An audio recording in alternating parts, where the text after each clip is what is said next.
Welcome back. The bulls are back, it seems, and the Nifty is now at a 5-month high. But the important bit is, can we build on to our gains? We do have a lot of positive cues to work with. Large buying coming in from FIIs and a lot of stocks back on our radar. Banks are doing well, are now just 2% away from all-time highs. But plenty of stocks to watch this morning. Pidilite is topping the charts, post its numbers. Didn't look very impressive. Mangalam is here to give us the fine print. Mangalam, morning. Good morning. So it is a weak side coming in from Pidilite as against street expectations this time around as well. Right from the top line, the revenues came in just shy of 2,700 crores. The street was working with a number above 2,730 odd crores. The EBITDA came in at 459 crores. Again, the street was working with 505 crores. As a result of which, the net profit was also a miss on street expectations. As far as the consumer business volumes are concerned, they grew 7%. The street was bracing itself for a number between 9 to 11%. And even the B2B business saw a flattish sort of performance. The only positive was the sharp expansion that we saw in gross margins, 500 basis points quarter on quarter and 330 basis points year on year. The important part is that the management said that they've reinvested some of their cost savings back into market development efforts. The B2B business faced some headwinds because of lower exports, and near-term environment is likely to remain uncertain. As a result of which, we expect some red on the stock. But mind you, it has been an underperformer. It was lower yesterday as well. So let's see if it sustains at lower levels or do people buy it from a longer-term standpoint. All right. Mangalam, thank you very much for that. That's Pidilite for you. Rima is... lower exports and lower experts as well, right? As you said, that's why perhaps weak numbers. Just kidding. All right. Well, Rima is here. Rima, good morning on Birlasoft and Carborundum Universal. Morning. Hi, morning. So Birlasoft is actually a pretty good quarter. If you remember last quarter, the company was hit because one of its key clients, Invacare, had filed for bankruptcy. The company had taken a big provision. But if you strip out the impact associated with that, the numbers are looking good. So the reported dollar revenue growth is only up 0.5%, but like to like, removing Invacare in the base quarter, then we're looking at a revenue growth of more than about 3%. Profits too have now come in at more than 100 crore, which was a loss in the prior quarter due to the provision that they had made. The total deal wins have gone up by 24% on a quarter-on-quarter basis. In the conference call yesterday, the management said that they are targeting EBITDA margins of 15 to 16% in the second half of FY24, and they're looking at margins of 16% by the end of next year, Q4 FY24. So that said, FY24 top-line growth will be a bit muted because the base year, FY23, had Invacare revenues of about $14 million, which will not be there this time. So the reported revenues in FY24 will be muted, but the company is looking at margin expansion. Carborundum Universal also has reported a good quarter. Revenue growth 38%, margin expansion to 15.9%, and that's driving a multifold jump in the company's profitability. 137 crore compares with 57 crore of profitability. Numbers are seen year on year. All right, thanks a lot, Rima, for that. Well, let's go across to Sonal. She's tracking MGL and Aarti Industries. Sonal, how did it look? Well, for Aarti Industries, it was a weak set, lower than what the poll was suggesting as well. Revenues were flat to come in at 1656 crore rupees, which compares with the poll of 1747 crore rupees. EBITDA was down 13% at 252 crore rupees, again lower than the poll. The poll suggested margins to come in at 17.5%. They've come in at 15.2%. Profits are up 9% on a sequential basis, higher than the poll as well. That is because there is a write back on a quarter-on-quarter basis, and that's why the profits look higher. For FY23, EBITDA is up 12%, but margins are down 180 basis points to come in at 16.5%. So the management has been able to achieve its guidance of EBITDA for FY23 at 1,100 crore rupees. MGL, on the other hand, was a strong set, and it was a big margin expansion that we saw for the company, which was driven by price hikes.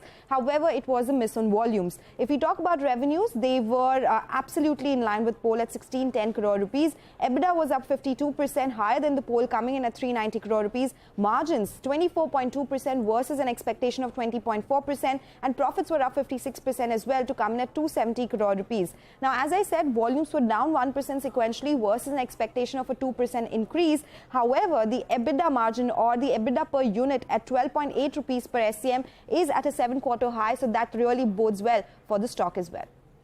Okay, thanks a lot for that, Sonal. Well, Mangalam is back with us. Mangalam, Kansai, Nerolac, stellar set of numbers, and VIP strong as well. Yes, beautiful set of numbers coming in from both these counters. For Kansai and Nerolac, the benefit is that if you have a higher share of revenue coming in from the industrial business, in a downturn you get hit worse. But, rather when the inflation is cooling off, you benefit the most as well. So if you just take a look at their EBITDA, that's grown by 100% on a low base, of course. The gross margins have improved by around 400 basis points.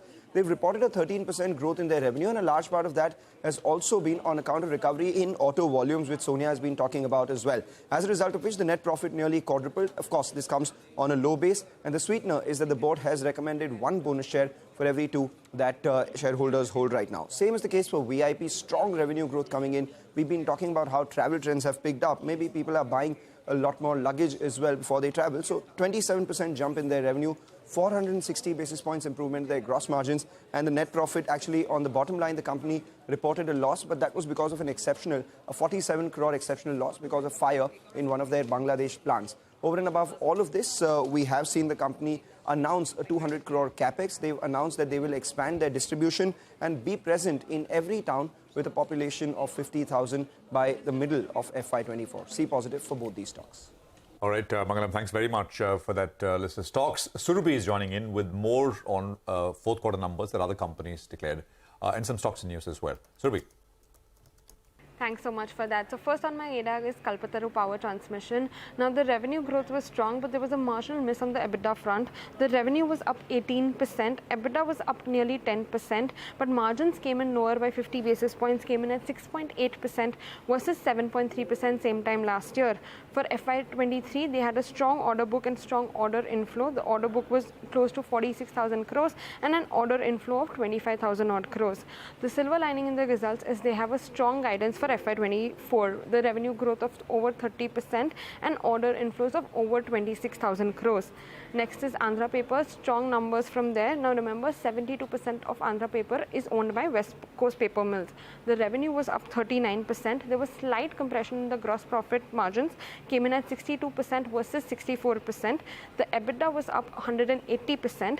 The margins came in at 39% versus 19% same time last year, but sequentially the margins were 200 basis points lower.